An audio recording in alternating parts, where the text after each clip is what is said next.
magandang araw Pilipinas. Sa araw pong ito ay pag-uusapan po natin ito pong Iglesyang Sungayan at maging itong si Sara Duterte, no? At sa araw na ito pag-uusapan natin yung tungkol sa pambubudol ng isang reliyon sa isang mambubudol. Pero bagong lahat mga kababayan siyempre ang inyong lingkod po, tulad po ng sinasabi ko mga kababayan, ay hindi po tulad ng mga kasama nating mga vlogger, no? Na kung saan ay malapit po sa kawali. So ibig sabihin ko lamang po, yung mga vlogger po nating kasama, kaya po hindi sila kinakapos, kaya po sila talagang mapipera dahil madali lang po silang makapunta sa Malacanang. Nakakausap po nila si Claire Castro. Samantalang tayo po, habang tayo nakikibaka dito sa kabundukan, mukhang wala naman po tayong mga sinasabi nating kaisang mga vlogger o lalo na yung ating hinahangaan na si Attorney Claire Castro para mag-abot man lang ng kahit man lang pangkain natin o kahit man lamang panload natin. Wala pong ganon. So sa lahat po ng mga vlogger ni Pangulong Ferdinand Marcos Jr. na sumusuportas po sa kanya, mukhang ako na po ang pinakamahirap sa lahat at pinakadelikado, komplikado ang sitwasyon, no? So ganun pa man sa ating mga kababayan, ako po humihingi ng tulong sa mga kababayan natin sa abroad o sa ibang panig ng ating bansa. Sa mga nais pong tumulong, ito po yung ating GCash number. So yan po ang kukuha ng ating yung nakapangalan po dyan, yan po ang kukuha o magre-receive po ng ating makukuhang tulong mula po sa inyo. So sa mga kababayan natin sa abroad na talagang kaisa natin at may damdamin po sa ating pinaglalaban, sana po matulungan nyo po ko na matubos ko po yung aking armas dahil hindi po natin alam kung anong oras po sasalakay. Kagabi po sa totoo lang marami pong pagbabanta sa akin, lalong lalo na't alam na nila na wala na tayong armas. Delikado po, no? Delikado po, baka alam niyo na, mahirap po na tagasalo lang tayo ng bala, mahirap na po maging Mima Alicia, no? So ganun pa man, umaasa pa rin ako na hindi tayo pababayaan ng ating butihin at mahal nating Pangulo na pinaglalaban natin, no? At syempre hindi rin ako nawawalan ng pag-asa na sa daan-daang libo ng mga subscriber natin o sa libong subscriber natin, may mga kapatid tayo dyan na malamang ay hipuin ng ating Diyos para po tayo ay matulungan, para nang sa ganun may konting protection po tayo maliban sa Diyos na inaasahan natin. Okay, sa araw na ito pag-uusapan po natin ito pong si Sara Duterte at itong isang reliyong Sungayan. Alam nyo na po yan kung sino yan. Wala naman pong reliyon dito sa ating bansa maliban lang sa Mormons. Wala namang ibang reliyon dito na hindi lamang simbahan nila ang Sungayan, pati yung mga utak nito, pati yung mga ulo nito, no? Na kung saan yung sungay na nagsisimbolo ng isang nilalang na kung saan ay walang gagawing mabuti sa ating bansa o sa mundong ito. Alam nyo, sa totoo lang, sa mga oras na ito malamang ay nagsisisi itong si Sara Duterte kung bakit siya nanalig o nagtiwala sa isang reliyong hindi naman pala niya maaasahan. Sa totoo lang, base po sa aking pag-aanalisa at base na rin sa aking nalalaman, sa tuwing meron po silang isinasagawang mga rally, hindi naman po magaganap yung rally na yan kasi makikisuyo dyan si Sara Duterte, no? Natural, ang kausap niya ni Sara Duterte yung pinuno ng reliyong Sungayan. Ikaw ba naman, makikiusap ka, palalabasin mo yung mga membro, paiinitan mo, paggugutumin mo, pahihirapan mo, iba masasaktan pa, yung iba makukulong pa. Hindi po yan kikilos, hindi po mangyayari yan kung walang perang involved dyan. Maniwala po kayo, yun nga lang mag-utos ka sa isang personas. Kung ikaw ay mayroong common sense at may hiya ka kahit papano, kahit walang niya ka naman, mag-aabot ka ng panggasolina o pang merienda man lamang. Pero dahil ang pinag-uusapan dito ay reliyon, at yung paggawa nila ng malawakang mga rally, naniniwala ako, base na rin sa aking natanggap na impormasyon, pinakamahinang kinikita po ng reliyong ito, no, ay hindi bababa sa 50 million. Kada rally yan, kada rally yan, 50 million. Kaya, hindi malabo yan. Kaya nga nilang magbayad ng $150 million sa abogado nila para lang kay Rodrigo Roa Duterte. Yung 50 million pa kaya kada rally. Ngayon, maliban na kumikita itong mga leader ng reliyong Sungayan ito ng ganong kalalaki, yung mga membro nila, alam nyo kung magkano lang ang binibigay? Pamasahe lang. 200, 300, pinakamataas na siguro 500. Ngayon, kung titingnan ninyo, mas malaki ang kinikita ng pamunuan ng reliyong ito. Ngayon, kung titignan ninyo, ilang beses na ba nag-rally itong reliyon na ito? Hindi lang 3, hindi lang 4. So marami na silang ginawang malawakang rally na kung saan malamang kumita na ito ng daan-daang milyon. Ngayon, natatawa lang ako kasi hindi ko lang alam kung saan nilagay ni Sara Duterte yung pagiging tuso niya, o mukhang natatalo siya sa pagiging tuso nitong reliyon na ito. Kumbaga yung kanyang pagiging tuso kayang tapakan, no? Kayang palubugin ng mga mas tuso pa sa kanya sa reliyong ito. Malamang siguro nadala ito sa mga matatamis na pangako nitong reliyon nito. Siguro ipinangako siguro ng reliyon nito na huwag ka mag-alala, Vice President Sara Duterte. Marami kami, kaya namin kontrolin yung mga membro namin. Kaya namin palabasin yung mga yan. Kaya namin utusan yung mga yan na huwag magtrabaho at iwanan yung kanilang responsibilidad sa kanilang pamilya. Susunod sa amin yan. Kasi meron kaming aral. Ginagamit kasi ng reliyon na yan yung sinasabing pagpapasakop.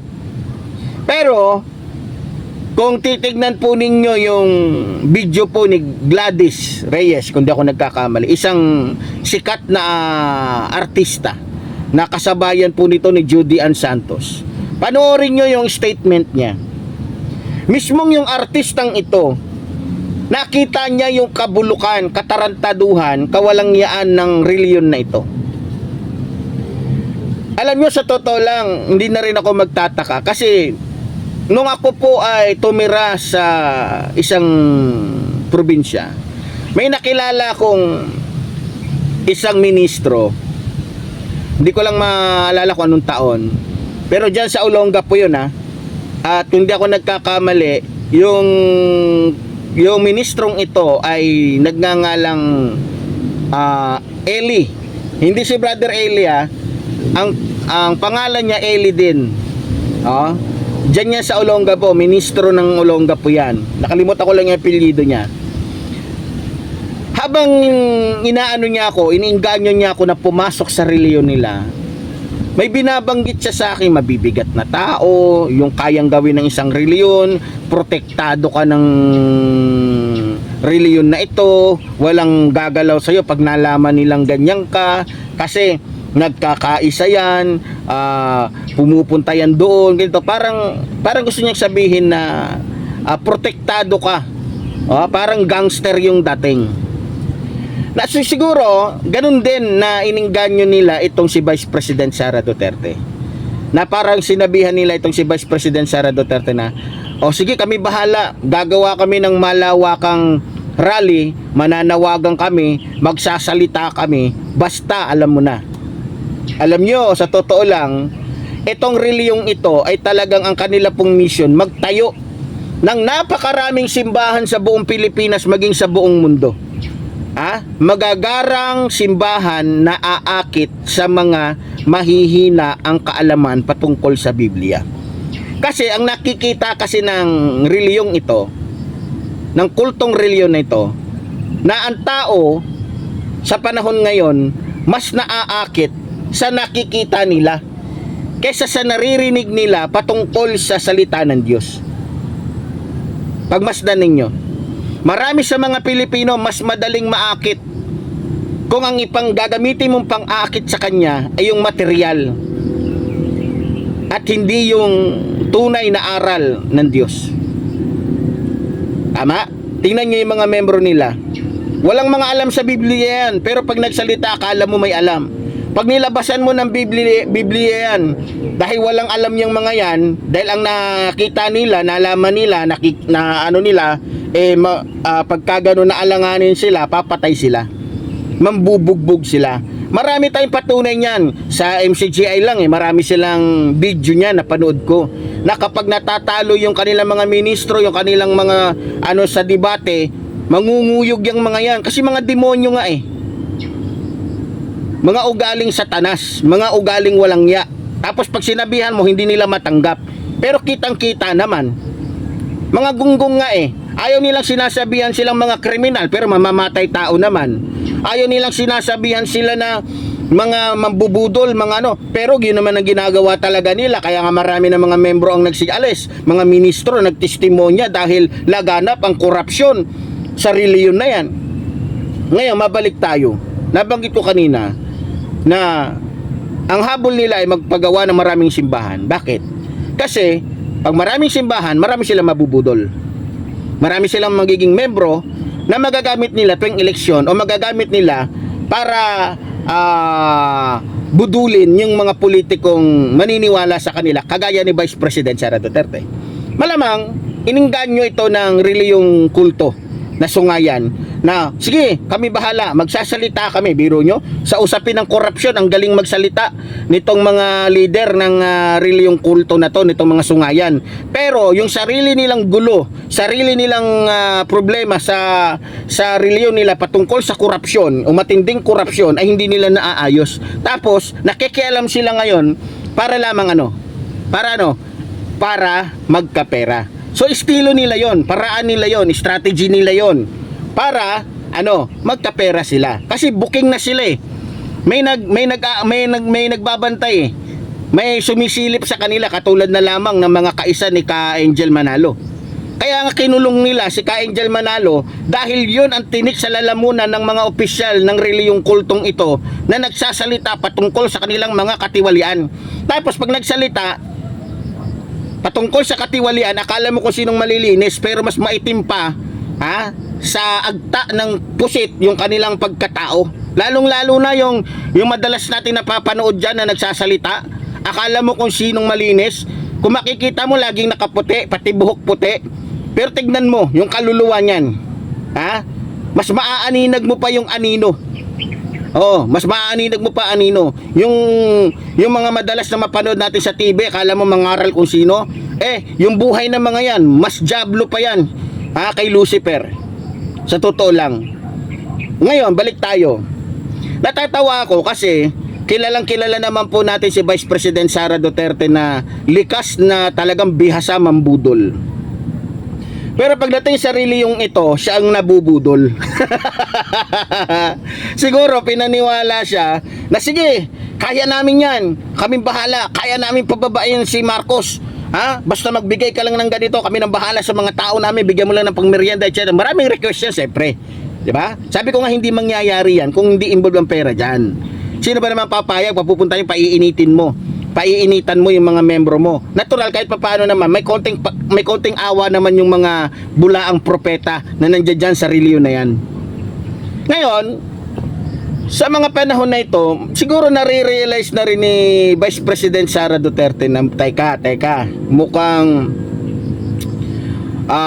habang tumatagal, parang nauubos na yata yung pera ko, wala pa rin nangyayari sa rally ng mga kultong ito.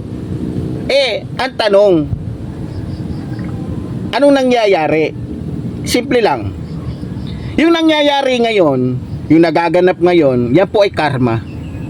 Unang-una, kung talagang sa Diyos yung mga kinikilos ng reliyong kultong ito, kahit 10 lang sila, 20 lang sila, kapag yan ay sinamahan ng Diyos, walang imposible sa Diyos. Mapapababa nila si Marcos kahit 3 piraso lang sila. Basta totoo yung sinasabi nila, kaya nilang pababain si Pangulong Ferdinand Marcos Jr. kung kasama nila ang Diyos. Yan ang katotohanan.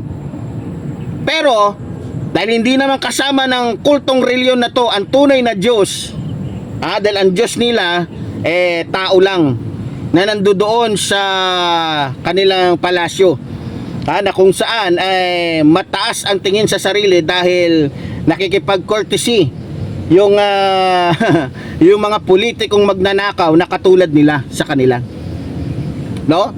Ngayon malamang naiisip na ni Vice President Sara Duterte na teka, mukhang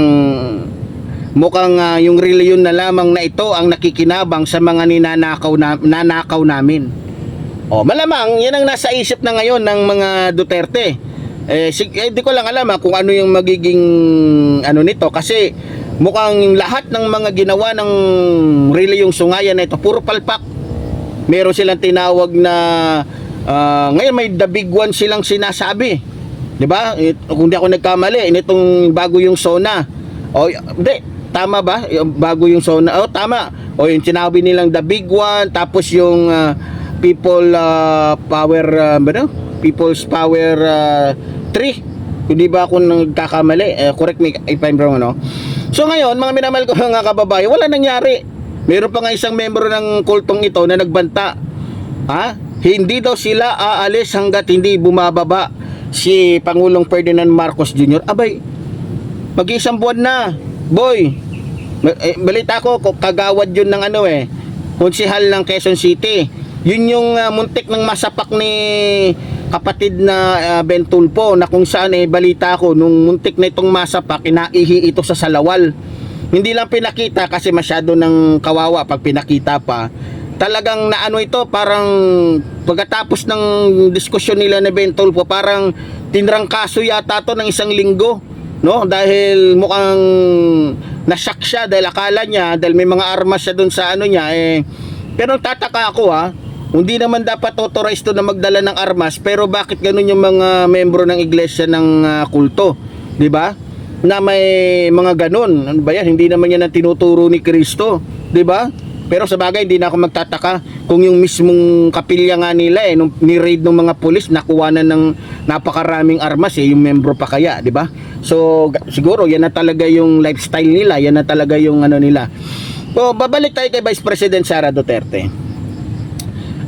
Malamang sa mga oras na ito, napag-isip-isip na siguro ni Vice President Sara Duterte na wala talaga. Hindi ko pala magagamit yung mga reliyon na ito, bagamat napakarami nila.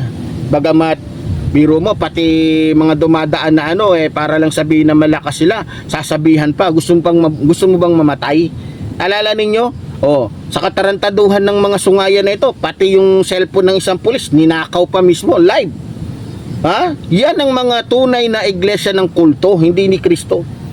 Kasi kung kay Kristo yung mga yan, mahinahon, hindi magaslaw, hindi mayabang, hindi nagbabanta, hindi pumapatay, lahat ng gawain pandemonyo nasa kanila na Kaya nga, bagamat wala na si Brother Eli Soriano sa totoo lang, kahit Katoliko, kahit sino tanungin ninyong mga reliyon dyan mas naniniwala kay Brother Eli Soriano kesa sa reliyong ito, na ang maganda lang dito yung kapilya nila, na galing naman yung budget sa mga magnanakaw na politiko, hindi naman galing sa mga matitinong membro.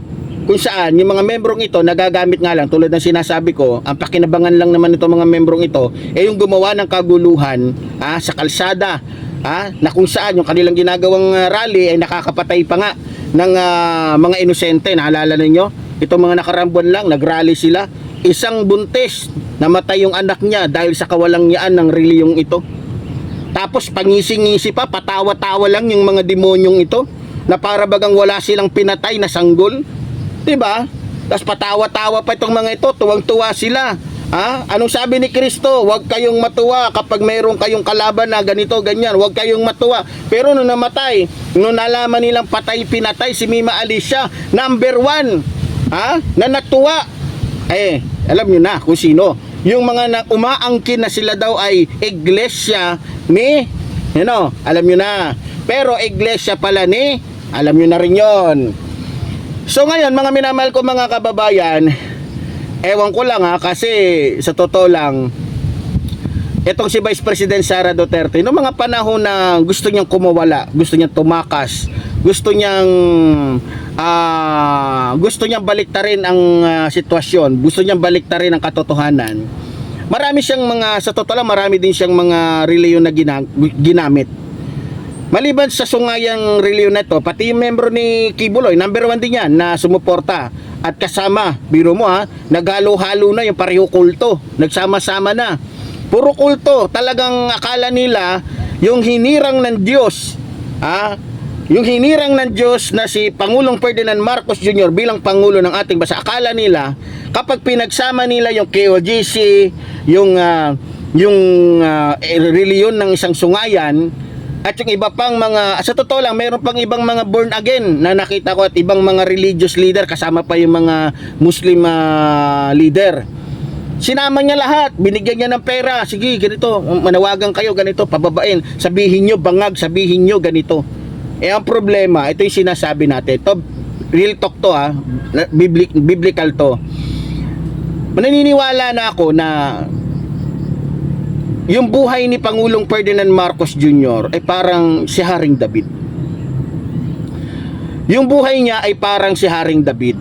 Nung umpisa, kinalulugdan ni Saul si Haring David. Ngayon, nung nakita ni Saul na dating hari ng Israel na mukhang yung paghanga ay napupunta na lahat kay David dahil sa kabutihan niya, sa pagiging makatao niya, makadiyos niya, pagiging mapagtimpi niya. Alala ninyo, maraming pagkakataon na gustong patayin ni Saul si Haring David, pero hindi siya lumaban. Lahat ng pagtitimpi, halos yung naalala ninyo, pumasok pa sa kuweba itong si Saul para lamang magdumi, di ba? Pero biro mo, para lang patunayan ni David na wala siyang intensyon at hindi siya mamamatay tao, bagamat yan ang pinakakalat nitong ni Saul pati ng kanyang mga tauhan, lahat ng pagtitimpi ay ginawa niya. Kaya dahil doon, hinangaan siya lalo ng mga tao ng mga panahon na yon, ng buong Israel. Ngayon, yan ang nangyayari ngayon. Dahil nakita ni Rodrigo Roa Duterte, ni Sara Duterte, na mukhang nalilipat na yung paghanga ng taong bayan kay Pangulong Ferdinand Marcos Jr.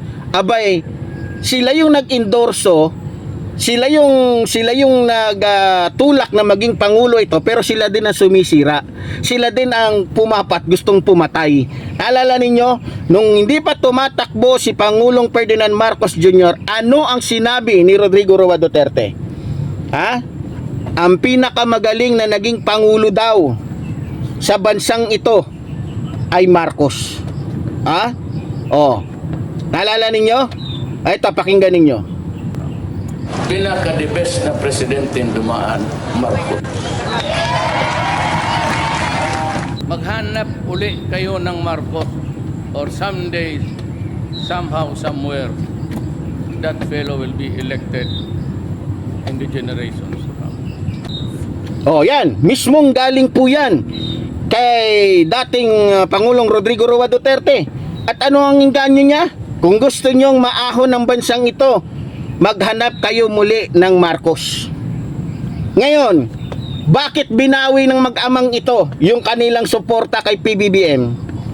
Walang pinagkaiba yan sa nangyari kay Haring David at kay Saul, na dahil sa selos, ayun, naalala nyo anong sabi ni Sara Duterte? Ang gusto kong maging pangulo ay si Marcos kasi mababait, sabi niya makatao, makadiyos, at dami niya sinabi. Ngayon, dahil sa selos, gusto niya pugutan ng ulo.